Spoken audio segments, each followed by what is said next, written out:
Ukraine की सेना ने एक वीडियो जारी कर शक्ति प्रदर्शन किया। इसमें उनके जवान रूसी फौज से लड़ने की तैयारी करते नजर आए और इसमें उनका साथ दिया यूक्रेन के आधुनिक हथियारों ने। वीडियो में एक सैनिक ने तोप में बारूद का गोला भरा और इशारा मिलते ही उसे दाग दिया।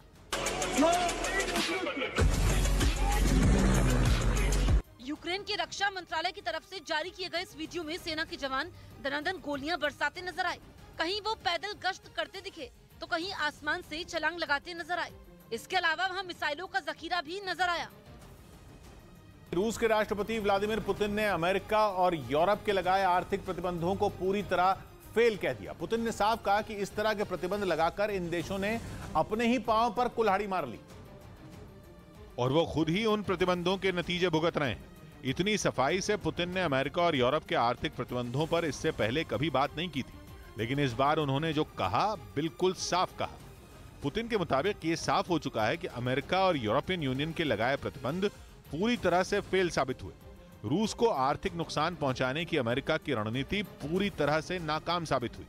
पुतिन के ये शब्द बाइडेन के जख्मों पर नमक छिड़कने वाले रहे, क्योंकि जंग के 55 दिनों बाद पुतिन रूस की अर्थव्यवस्था में बड़ा बदलाव कर चुके हैं।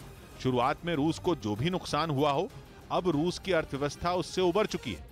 यहां तक कि रूस के नेचुरल गैस और कच्चे तेल ने अमेरिका और यूरोप के सारे समीकरण बिगाड़ दिए, जिसका जिक्र पुतिन ने इस वर्चुअल मीटिंग के दौरान भी किया और यह कहा कि बैन लगाने वाले देश खुद अपने ही जाल में फंस गए। बैन लगाने वाले देश महंगाई की मार झेलने पर मजबूर हैं और उनका सबसे बड़ा इशारा अमेरिका पर रहा, जो रूस के कच्चे तेल पर बैन लगाकर बुरी तरह फंस गया है। न कीमतें संभल रही हैं, न किल्लत काबू में आ रही है। यूरोप भी लाख शक्ति के बावजूद रूस से नेचुरल गैस का इंपोर्ट बंद नहीं कर पा रहा। हालांकि पुतिन का इस बार का बयान एक बड़ा कूटनीतिक वार समझा जा रहा है। पुतिन ने दुनिया को यह दिखाने की कोशिश की कि यूक्रेन जंग के बाद से रूस की सेहत पर कोई फर्क नहीं पड़ा। पुतिन ने यह भी बता दिया कि यूरोप और अमेरिका मिलकर भी रूस का कुछ नहीं बिगाड़ पाए। हालांकि पुतिन ने रूस की अर्थव्यवस्था से जुड़े कुछ अहम आंकड़ों का जिक्र भी किया। उन्होंने ये माना कि महंगाई इस वक्त रूस में भी ऐतिहासिक ऊंचाई पर है, लेकिन पुतिन ने दावा किया कि वहां के लोगों की मदद के लिए रूस की सरकार कड़े कदम उठाने वाली है। वहीं यूक्रेन की सरकार ने पुलिस की मदद से कीव के आसपास छापेमार कार्रवाई की, जिसमें रूस का समर्थन करने वाले नेताओं के घरों में छापे मारे गए। इस कार्रवाई में रूस का समर्थन करने वाले विक्टर मादवचोक के घर से पुलिस ने कई महंगी और आलीशान चीजें जब्त कर ली हैं। बताया गया कि विक्टर पहले से ही यूक्रेन की जेल में बंद हैं। उनके बंगले पर पहुंची टीम को वहां से कई महंगी पेंटिंग्स और सोने चांदी से बनी चीजें अपने कब्जे में ली है। यूक्रेन ने आरोप लगाया कि विक्टर और उनका परिवार रूस की सेना की मदद करने में जुटा था, जिसके बाद ये कार्रवाई हुई है।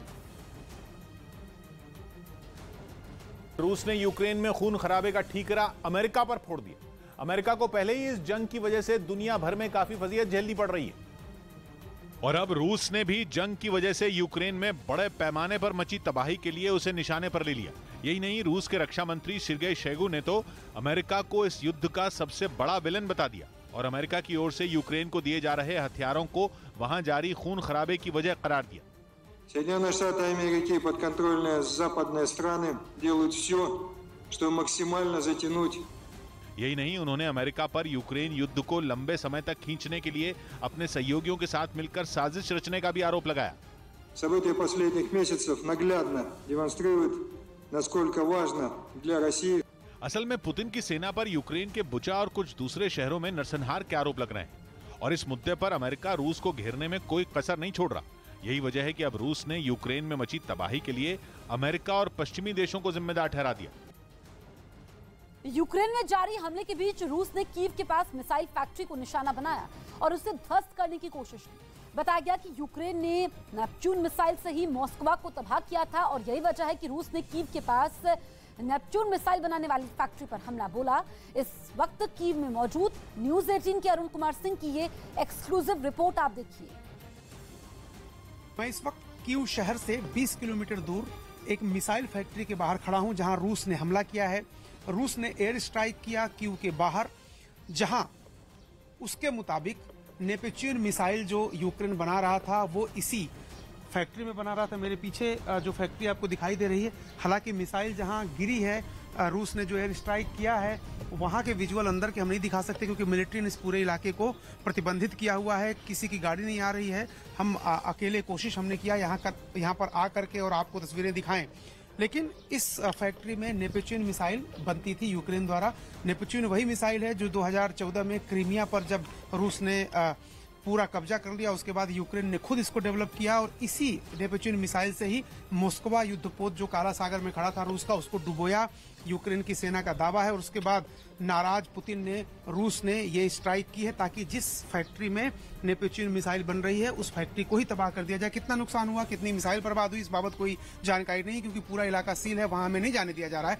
लेकिन जहां पर रूस की सेनाओं का काल नेपच्यून मिसाइल बनाता था यूक्रेन, उस जगह पर रूस ने हमला किया, एयर स्ट्राइक की है और उस पूरे इंस्टॉलेशन को बर्बाद किया है। यूक्रेन जंग के बीच रूस के साथ ही सीरिया ने अमेरिका के खिलाफ मोर्चा खोल दिया। सीरिया ने संयुक्त राष्ट्र के महासचिव को एक चिट्ठी लिखी जिसमें 2017 में अमेरिका की अगुवाई वाली गठबंधन सेना पर उसके एक शहर में नरसंहार का आरोप लगाया।